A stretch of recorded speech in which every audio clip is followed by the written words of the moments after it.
ತಮಿಳುನಾಡಿನ ಧಾರ್ಮಿಕ, ಸಾಹಿತ್ಯಿಕ ಹಾಗೂ ಸಾಂಸ್ಕೃತಿಕ ಪರಂಪರೆಯಲ್ಲಿ ಶ್ರೀಯಾಮರು ವೀಯಪ್ಪ ಸ್ವಾಮಿ ಕ್ಷೇತ್ರವು ವಿಶಿಷ್ಟ ಸ್ಥಾನವನ್ನು ಹೊಂದಿದೆ. ಈ ಪವಿತ್ರ ಕ್ಷೇತ್ರವು ಮಾಯಾವರಂ, ಇಂದಿನ ಮಯಿಲಾಡುತುರೈ ಮತ್ತು ಕುಂಭಕೋಣಗಳ ನಡುವಿನ ಪ್ರಮುಖ ಮಾರ್ಗದಲ್ಲಿರುವ ಕುತ್ತಂಲಂ ಪಟ್ಟಣದಿಂದ ಸುಮಾರು 3-4 ಕಿಲೋಮೀಟರ್ ದೂರದಲ್ಲಿ ಸ್ಥಿತಿಯಾಗಿದೆ. ಸುಗಮ ಸಂಚಾರ ವ್ಯವಸ್ಥೆಯಿಂದ ಈ ಕ್ಷೇತ್ರವು ಭಕ್ತರು ಮತ್ತು ಪ್ರವಾಸಿಗರಿಗೆ ಸುಲಭವಾಗಿ ತಲುಪಬಹುದಾದ ಸ್ಥಳವಾಗಿದೆ. ಈ ಕ್ಷೇತ್ರಕ್ಕೆ ರೈಲ್ವೆ ಮಾರ್ಗವು ಲಭ್ಯವಿದ್ದು, ಸಮೀಪದಲ್ಲಿಯೇ ರೈಲ್ವೆ ಸ್ಟೇಷನ್ ಇದೆ. ಇದರಿಂದ ದೂರದ ಊರುಗಳಿಂದ ಬರುವ ಭಕ್ತರು ಸಹ ಯಾವುದೇ ಅಡಚಣೆ ಇಲ್ಲದೆ ದೇವಾಲಯಕ್ಕೆ ಭೇಟಿ ನೀಡಬಹುದು. ಅಲ್ಲದೆ ಮಾಯಾವರಂನಿಂದ ತೇರಳಂದೂರಿಗೆ ನಿಯಮಿತವಾಗಿ ಟೌನ್ ಬಸ್ ಸೇವೆಗಳು ಕಾರ್ಯನಿರ್ವಹಿಸುತ್ತಿರುವುದರಿಂದ ರಸ್ತೆ ಮಾರ್ಗದ ಸಂಚಾರವು ಬಹಳ ಸುಲಭವಾಗಿದೆ. ಈ ರೀತಿಯ ಉತ್ತಮ ಸಂಚಾರ ಸೌಲಭ್ಯಗಳು ಕ್ಷೇತ್ರದ ಮಹತ್ವವನ್ನು ಇನ್ನಷ್ಟು ಹೆಚ್ಚಿಸಿವೆ.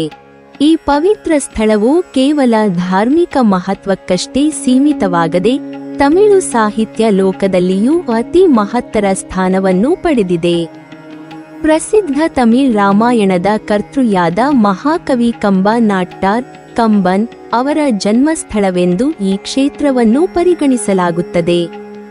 ತಮಿಳ್ ಭಾಷೆಗೆ ಅಪಾರ ಗೌರವ ಮತ್ತು ವೈಭವವನ್ನು ತಂದ ಕಂಬ ರಾಮಾಯಣವು ತಮಿಳು ಸಾಹಿತ್ಯದ ಅಮೂಲ್ಯ ರತ್ನವಾಗಿದ್ದು, ಅದರ ಕರ್ತೃಯಾದ ಕಂಬನ್ ಅವರ ಜನ್ಮಭೂಮಿ ಎಂಬ ಹೆಗ್ಗಳಿಕೆಯನ್ನು ಈ ಊರು ಹೊಂದಿದೆ. ದೇವಾಲಯದಿಂದ ಸ್ವಲ್ಪ ದೂರದಲ್ಲಿ ಇಂದಿಗೂ ಕಂಬರ್ ಮೇಡೈ ಎಂಬ ಹೆಸರಿನಿಂದ ಪ್ರಸಿದ್ಧವಾಗಿರುವ ಸ್ಥಳವಿದೆ. ಇದು ಕಂಬ ನಾಟ್ಟಾರವರ ಪುರಾತನ ನಿವಾಸವಾಗಿತ್ತು ಎಂದು ನಂಬಲಾಗುತ್ತದೆ. ಈ ಸ್ಥಳವು ತಮಿಳು ಸಾಹಿತ್ಯಾಭಿಮಾನಿಗಳು ಮತ್ತು ಸಂಶೋಧಕರಿಗೆ ವಿಶೇಷ ಆಕರ್ಷಣೆಯ ಕೇಂದ್ರವಾಗಿದೆ. ಕಂಬನ್ ಅವರು ಇಲ್ಲಿ ಕುಳಿತು ತಮ್ಮ ಅಮೂಲ್ಯ ಕಾವ್ಯ ಸೃಷ್ಟಿಗಳನ್ನು ರೂಪಿಸಿಕೊಂಡಿರಬಹುದೆಂಬ ಭಾವನೆ ಭಕ್ತರು ಹಾಗೂ ಸಾಹಿತ್ಯಾಸಕ್ತರಲ್ಲಿ ಭಕ್ತಿಭಾವವನ್ನು ಉಂಟುಮಾಡುತ್ತದೆ. ಶ್ರೀಯಾಮರು ವೀಯಪ್ಪ ಸ್ವಾಮಿ ದೇವಾಲಯದ ಸನ್ನಿಧಿಯಲ್ಲಿ ನಿಂತಾಗ ಭಕ್ತರಿಗೆ ಆಧ್ಯಾತ್ಮಿಕ ಶಾಂತಿಯ ಜೊತೆಗೆ ಸಾಂಸ್ಕೃತಿಕ ಗರ್ವವೂ ಉಂಟಾಗುತ್ತದೆ. ಒಂದು ಕಡೆ ಶ್ರೀಕೃಷ್ಣನ ಗೋಪಾಲಲೀಲೆಯ ಸಂಕೇತವಾಗಿ ರಾಮರು ವೀಯಪ್ಪ ಸ್ವಾಮಿಯ ಆರಾಧನೆ ನಡೆಯುತ್ತಿದ್ದು, ಇನ್ನೊಂದು ಕಡೆ ತಮಿಳು ಸಾಹಿತ್ಯದ ಮಹಾಕವಿಯ ಜನ್ಮಸ್ಥಳವಾಗಿರುವ ಈ ಊರು ಜ್ಞಾನ ಮತ್ತು ಭಕ್ತಿಯ ಸಂಗಮ ಸ್ಥಳವಾಗಿ ಕಾಣಿಸುತ್ತದೆ. ಇದರಿಂದ ಈ ಕ್ಷೇತ್ರವು ಧರ್ಮ ಮತ್ತು ಸಾಹಿತ್ಯ ಎರಡರ ಸಂಯೋಜನೆಯಾಗಿ ಬೆಳಗುತ್ತಿದೆ.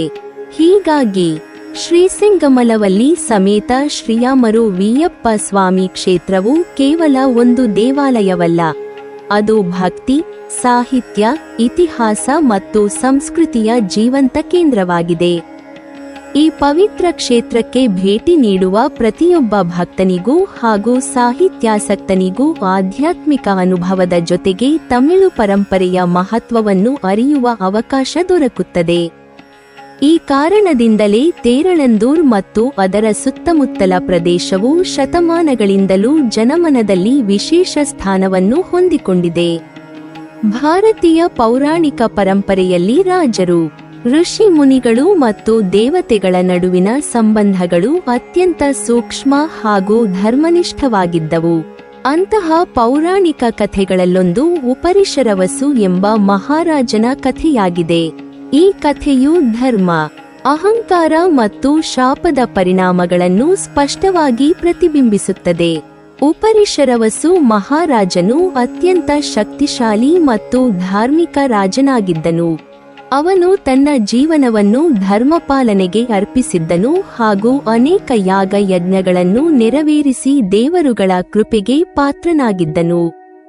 ಅವನ ತಪಸ್ಸು, ಸತ್ಯನಿಷ್ಠೆ ಮತ್ತು ಧರ್ಮಪಾಲನೆಯಿಂದ ಸಂತುಷ್ಟರಾದ ದೇವತೆಗಳು ಅವನಿಗೆ ಅಪರೂಪದ ವರವನ್ನು ನೀಡಿದರು. ಆ ವರದ ಫಲವಾಗಿ ಉಪರಿಶರವಸು ಮಹಾರಾಜನು ತನ್ನ ರಥವನ್ನೇರಿ ದೇವಲೋಕಕ್ಕೂ ಭೂಲೋಕಕ್ಕೂ ಮುಕ್ತವಾಗಿ ಸಂಚರಿಸುವ ಶಕ್ತಿಯನ್ನು ಪಡೆದನು. ಇದು ಸಾಮಾನ್ಯ ಮನುಷ್ಯರಿಗೆ ದೊರೆಯದ ಅಪರೂಪದ ಗೌರವವಾಗಿತ್ತು. ಒಂದು ದಿನ ದೇವಲೋಕದಲ್ಲಿ ದೇವರುಗಳು ಮತ್ತು ಮಹರ್ಷಿ ಮುನಿಗಳು ಸೇರಿ ಮಹತ್ವದ ಧರ್ಮ ಸಂಬಂಧಿ ಚರ್ಚೆ ನಡೆಸುತ್ತಿದ್ದರು. ಆ ಚರ್ಚೆಯ ವಿಷಯ ಅತ್ಯಂತ ಸೂಕ್ಷ್ಮವಾಗಿದ್ದು, ಋಷಿ ಮುನಿಗಳು ತಮ್ಮ ಜ್ಞಾನ, ಅನುಭವ ಮತ್ತು ಶಾಸ್ತ್ರಾಧ್ಯಯನದ ಆಧಾರದ ಮೇಲೆ ವಿಚಾರ ವಿಮರ್ಶೆ ಮಾಡುತ್ತಿದ್ದರು. ಅಂದಿನ ಸಂಪ್ರದಾಯದ ಪ್ರಕಾರ ಇಂತಹ ಚರ್ಚೆಗಳಲ್ಲಿ ಋಷಿ ಮುನಿಗಳ ಮಾತುಗಳಿಗೆ ಹೆಚ್ಚಿನ ಗೌರವವಿತ್ತು, ಏಕೆಂದರೆ ಅವರು ಅಹಂಕಾರವಿಲ್ಲದೆ ಸತ್ಯದ ಅನ್ವೇಷಣೆಯಲ್ಲಿ ನಿರತರಾಗಿದ್ದರು. ಆ ಸಂದರ್ಭದಲ್ಲಿ ದೇವಲೋಕಕ್ಕೆ ಬಂದ ಉಪರಿಶರವಸು ಮಹಾರಾಜನು ಸಹ ಆ ಚರ್ಚೆಯಲ್ಲಿ ಭಾಗವಹಿಸಿದನು. ಆದರೆ ತನ್ನ ಶಕ್ತಿ, ಸ್ಥಾನಮಾನ ಮತ್ತು ದೇವತೆಗಳ ಕೃಪೆಯಿಂದ ಉಂಟಾದ ಗರ್ವದಿಂದ ಅವನು ಚರ್ಚೆಯನ್ನು ಆಲಿಸದೆ ಏಕಪಕ್ಷೀಯವಾಗಿ ತನ್ನ ನಿರ್ಧಾರವನ್ನೇ ಅಂತಿಮ ಸತ್ಯವೆಂದು ಘೋಷಿಸಿದನು. ಋಷಿ ಮುನಿಗಳ ಅಭಿಪ್ರಾಯವನ್ನು ಕಡೆಗಣಿಸಿ ಅವರ ಜ್ಞಾನಕ್ಕೆ ಅವಮಾನ ಮಾಡಿದಂತೆ ಅವನ ಮಾತುಗಳು ತೋರಿದವು. ಇದರಿಂದ ತೀವ್ರವಾಗಿ ಕುಪಿತರಾದ ಋಷಿ ಮುನಿಗಳು ಅಹಂಕಾರವು ಧರ್ಮನಾಶಕ್ಕೆ ಕಾರಣವಾಗುತ್ತದೆ ಎಂಬ ಸತ್ಯವನ್ನು ಬೋಧಿಸಲು ಉಪರಿಶರವಸು ಮಹಾರಾಜನಿಗೆ ಶಾಪವನ್ನಿತ್ತರು. ಆ ಶಾಪದ ಪರಿಣಾಮವಾಗಿ ದೇವಲೋಕದಲ್ಲಿ ವಾಸಿಸುವ ಯೋಗ್ಯತೆಯನ್ನು ಕಳೆದುಕೊಂಡ ರಾಜನು ತನ್ನ ರಥದ ಸಮೇತ ದೇವಲೋಕದಿಂದ ಭೂಲೋಕಕ್ಕೆ ಬೀಳಬೇಕಾಯಿತು. ಶಾಪದ ಕ್ಷಣದಲ್ಲಿ ಆಕಾಶದಿಂದ ಭೂಮಿಗೆ ಧಾವಿಸಿದ ಉಪರಿಶರವಸು ಮಹಾರಾಜನ ರಥವು ಭೂಲೋಕದ ಈ ಪ್ರದೇಶದಲ್ಲಿ ಇದ್ದ ಒಂದು ದೊಡ್ಡ ಕೊಳದಲ್ಲಿ ಬಿದ್ದು ನಿಂತಿತು. ರಥವು ಆಕಾಶದಿಂದ ಉರುಳಿ ಬಿದ್ದ ಕಾರಣ ಸ್ಥಳವಾಸಿಗಳಿಗೆ ಅದು ಅಚ್ಚರಿಯ ಹಾಗೂ ಭಯಮಿಶ್ರಿತ ದೃಶ್ಯವಾಗಿ ಕಂಡಿತು. ತೇರ್ ಎಂದರೆ ರಥ ಮತ್ತು ಉಳಂದೂರ್ ಅಥವಾ ಉರುಳುವುದು ಎಂಬ ಪದಗಳಿಂದ ಈ ಘಟನೆಗೆ ಅನುಗುಣವಾಗಿ ಆ ಸ್ಥಳಕ್ಕೆ ತೇರುಳಂದೂರ್ ಅಥವಾ ನಂತರದ ಕಾಲದಲ್ಲಿ ತೇರಳಂದೂರ್ ಎಂಬ ಹೆಸರು ಪ್ರಚಲಿತಕ್ಕೆ ಬಂದಿತು ಎಂದು ಪೌರಾಣಿಕ ಕಥೆಗಳು ಹೇಳುತ್ತವೆ. ಈ ಕಥೆಯು ಕೇವಲ ಒಂದು ಸ್ಥಳನಾಮದ ಹಿನ್ನೆಲೆಯಷ್ಟೇ ಅಲ್ಲ, ಮಾನವನಿಗೆ ಒಂದು ಮಹತ್ವದ ಸಂದೇಶವನ್ನು ನೀಡುತ್ತದೆ. ಎಷ್ಟೇ ಶಕ್ತಿ, ಸ್ಥಾನಮಾನ ಅಥವಾ ದೈವಾನುಗ್ರಹ ಇದ್ದರೂ ಅಹಂಕಾರವು ವ್ಯಕ್ತಿಯನ್ನು ಪತನದ ದಾರಿಗೆ ಕೊಂಡೊಯ್ಯುತ್ತದೆ. ಜ್ಞಾನ ಮತ್ತು ತಪಸ್ಸಿನಿಂದ ಕೂಡಿದ ಋಷಿ ಮುನಿಗಳ ಮಾತಿಗೆ ಗೌರವ ನೀಡುವುದು ಧರ್ಮದ ಮೂಲತತ್ವವೆಂಬುದನ್ನು ಈ ಪೌರಾಣಿಕ ಕಥೆ ನಮಗೆ ನೆನಪಿಸುತ್ತದೆ. ಇಂತಹ ಪೌರಾಣಿಕ ಕಥೆಗಳ ಮೂಲಕ ನಮ್ಮ ಪೂರ್ವಜರು ಜೀವನ ಮೌಲ್ಯಗಳನ್ನು, ಧರ್ಮನಿಷ್ಠೆಯನ್ನು ಮತ್ತು ವಿನಯದ ಮಹತ್ವವನ್ನು ಮುಂದಿನ ಪೀಳಿಗೆಗಳಿಗೆ ಸಾರಿದ್ದಾರೆ. ತೇರಳಂದೂರ್ ಎಂಬ ಸ್ಥಳವು ಈ ಕಾರಣದಿಂದಲೇ ಇಂದಿಗೂ ತನ್ನ ಪೌರಾಣಿಕ ಮಹತ್ವವನ್ನು ಉಳಿಸಿಕೊಂಡಿದೆ. ಭಾರತೀಯ ಪೌರಾಣಿಕ ಕಥೆಗಳು ಶ್ರೀಕೃಷ್ಣನ ಲೀಲೆಯಿಂದ ಸಮೃದ್ಧವಾಗಿವೆ. ಅವುಗಳಲ್ಲಿ ಗೋಪಾಲನಾಗಿ ಗೋಕುಲದಲ್ಲಿ ಹಸುಗಳನ್ನು ಮೇಯಿಸುತ್ತಾ ಬಾಲಲೀಲೆ ನಡೆಸಿದ ಕೃಷ್ಣನ ಕಥೆಗಳು ಜನಮನವನ್ನು ಸದಾ ಆಕರ್ಷಿಸುತ್ತವೆ. ಹಸುಗಳು, ಗೋವುಗಳು ಮತ್ತು ಗೋಪಾಲಕರ ಜೀವನದೊಂದಿಗೆ ಕೃಷ್ಣನ ಸಂಬಂಧ ಅತ್ಯಂತ ಪವಿತ್ರ ಮತ್ತು ಆತ್ಮೀಯವಾಗಿತ್ತು. ಅಂತಹ ಒಂದು ಪೌರಾಣಿಕ ಘಟನೆಯೇ ಈ ಮೇಯಿಸುವ ಊರಿನ ಮಹತ್ವಕ್ಕೆ ಕಾರಣವಾಗಿದೆ. ಶ್ರೀಕೃಷ್ಣನು ತನ್ನ ಬಾಲ್ಯವನ್ನು ಗೋಕುಲ ಮತ್ತು ವೃಂದಾವನದಲ್ಲಿ ಕಳೆಯುತ್ತಿದ್ದ ಕಾಲದಲ್ಲಿ ಪ್ರತಿದಿನವೂ ಗೋಪಾಲಕರೊಂದಿಗೆ ಹಸುಗಳನ್ನು ಮೇಯಿಸಲು ಕಾಡುಮೇಡುಗಳಿಗೆ ತೆರಳುತ್ತಿದ್ದನು. ಹಸುಗಳು ಅವನಿಗೆ ಕೇವಲ ಪಶುಗಳಲ್ಲ, ಅವನ ಕುಟುಂಬದ ಸದಸ್ಯರಂತೆ ಪ್ರಿಯವಾಗಿದ್ದವು. ಅವುಗಳ ರಕ್ಷಣೆ ಮತ್ತು ಪಾಲನೆ ಅವನ ಧರ್ಮದ ಭಾಗವಾಗಿತ್ತು. ಒಂದು ದಿನ ಎಂದಿನಂತೆ ಕೃಷ್ಣನು ಹಸುಗಳ ಮಂದೆಯನ್ನು ಮೇಯಿಸುತ್ತಿದ್ದಾಗ ಮಧ್ಯಾಹ್ನದ ವೇಳೆಗೆ ಯಮುನಾ ನದಿಯಲ್ಲಿ ಸ್ನಾನ ಮಾಡಿ ವಿಶ್ರಾಂತಿ ಪಡೆಯಬೇಕೆಂದು ನಿರ್ಧರಿಸಿದನು. ಗೋಪಾಲಕರೊಂದಿಗೆ ನದಿಯ ತೀರಕ್ಕೆ ತೆರಳಿ ಸ್ನಾನದಲ್ಲಿ ತೊಡಗಿದ್ದಾಗ ಈ ಸಂದರ್ಭವನ್ನು ಪರೀಕ್ಷೆಯಾಗಿ ಬಳಸಿಕೊಳ್ಳಬೇಕೆಂದು ಬ್ರಹ್ಮನಿಗೆ ತೋಚಿತು. ಬ್ರಹ್ಮನು ಸೃಷ್ಟಿಕರ್ತನಾದರೂ ಸಹ ಕೃಷ್ಣನ ದಿವ್ಯತ್ವವನ್ನು ಸಂಪೂರ್ಣವಾಗಿ ಅರಿಯದೆ ಅವನ ಶಕ್ತಿಯನ್ನು ಪರೀಕ್ಷಿಸಲು ಮುಂದಾದನು. ಆ ಕ್ಷಣದಲ್ಲಿ ಅವನು ತನ್ನ ಮಾಯಾಶಕ್ತಿಯನ್ನು ಬಳಸಿ ಗೋಕುಲದಲ್ಲಿದ್ದ ಹಸುಗಳನ್ನೆಲ್ಲ ಅಜ್ಞಾತವಾಗಿ ಬೇರೆ ಸ್ಥಳಕ್ಕೆ ಕರೆದುಕೊಂಡು ಬಂದನು. ಹಸುಗಳೊಂದಿಗೆ ಅವುಗಳನ್ನು ಮೇಯಿಸುತ್ತಿದ್ದ ಬಾಲಕರನ್ನು ಅವನು ತನ್ನ ಮಾಯೆಯಿಂದ ದೂರ ಸೇರಿಸಿದನು. ಸ್ನಾನ ಮುಗಿಸಿ ಹಿಂದಿರುಗಿದ ಕೃಷ್ಣನಿಗೆ ಹಸುಗಳು ಇಲ್ಲ, ಗೋಪಾಲಕರು ಇಲ್ಲ ಎಂಬುದು ಕಂಡಿತು.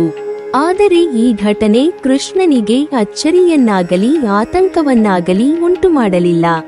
ತನ್ನ ಮಾಯಾಶಕ್ತಿಯಿಂದಲೇ ಅವನು ಮತ್ತೊಮ್ಮೆ ಅಷ್ಟೇ ಸಂಖ್ಯೆಯ ಹಸುಗಳ ಮಂದೆಯನ್ನು ಮತ್ತು ಗೋಪಾಲಕರನ್ನು ಸೃಷ್ಟಿಸಿದನು.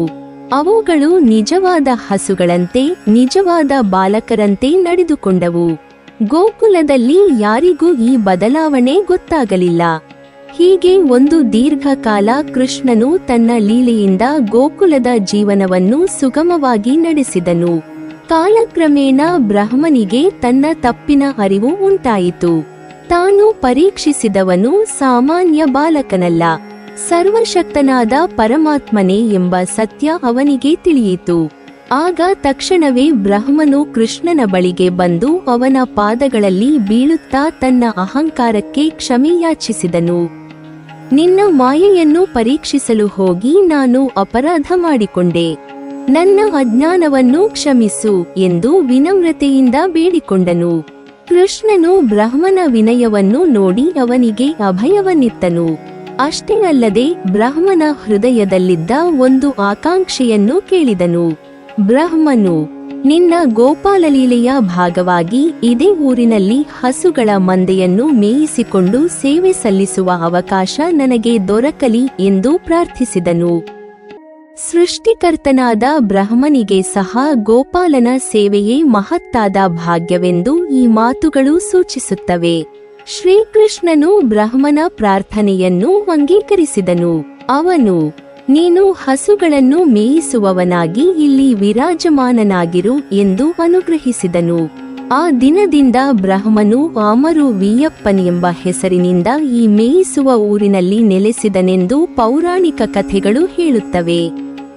ಇಲ್ಲಿ ಆಮರು ಎಂದರೆ ಹಸುಗಳು ಮತ್ತು ವೀಯಪ್ಪನ್ ಎಂದರೆ ಹಸುಗಳನ್ನು ಮೇಯಿಸುವವ ಎಂಬ ಅರ್ಥವನ್ನು ಹೊಂದಿದೆ.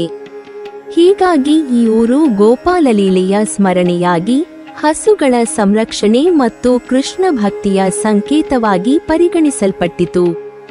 ಈ ಪೌರಾಣಿಕ ಕಥೆಯು ನಮಗೆ ಒಂದು ಮಹತ್ವದ ಸಂದೇಶವನ್ನು ನೀಡುತ್ತದೆ. ಸೃಷ್ಟಿಕರ್ತನಾದ ಬ್ರಹ್ಮನಿಗೂ ಅಹಂಕಾರ ಬಂದಾಗ ಅವನು ತಪ್ಪು ಮಾಡುತ್ತಾನೆ. ಆದರೆ ವಿನಯ ಮತ್ತು ಭಕ್ತಿಯಿಂದ ಕ್ಷಮೆ ಯಾಚಿಸಿದಾಗ ಪರಮಾತ್ಮನ ಕೃಪೆ ದೊರೆಯುತ್ತದೆ. ಹಸುಗಳ ಸೇವೆ, ಗೋಪಾಲಧರ್ಮ ಮತ್ತು ವಿನಮ್ರತೆ ಮಾನವ ಜೀವನದ ಶ್ರೇಷ್ಠ ಮೌಲ್ಯಗಳೆಂಬುದನ್ನು ಈ ಕಥೆ ಸಾರುತ್ತದೆ. ಇಂದಿಗೂ ಈ ಮೇಯಿಸುವ ಊರು ಆಮರು ವೀಯಪ್ಪನ ಪೌರಾಣಿಕ ಸ್ಮರಣೆಯೊಂದಿಗೆ ಭಕ್ತರ ಮನದಲ್ಲಿ ವಿಶೇಷ ಸ್ಥಾನವನ್ನು ಹೊಂದಿದ್ದು, ಕೃಷ್ಣನ ಗೋಪಾಲಲೀಲೆಯ ಜೀವಂತ ಸಾಕ್ಷಿಯಂತೆ ಕಂಗೊಳಿಸುತ್ತಿದೆ. ನೀವಿನ್ನೂ ನಮ್ಮ ಚಾನಲ್ ಅನ್ನು ಸಬ್ಸ್ಕ್ರೈಬ್ ಮಾಡಿಲ್ವಾ? ಹಾಗಾದರೆ ಈ ಕೂಡಲೇ ನಮ್ಮ ಇತಿಹಾಸ ದರ್ಶನ ಚಾನಲ್ ಅನ್ನು ಸಬ್ಸ್ಕ್ರೈಬ್ ಮಾಡಿ ಮತ್ತು ಪಕ್ಕದಲ್ಲಿರುವ ಬೆಲ್ ಐಕಾನ್ ಅನ್ನು ಪ್ರೆಸ್ ಮಾಡಿದರೆ ನಮ್ಮ ಹೊಸ ವಿಡಿಯೋಗಳನ್ನು ನೋಡಬಹುದು.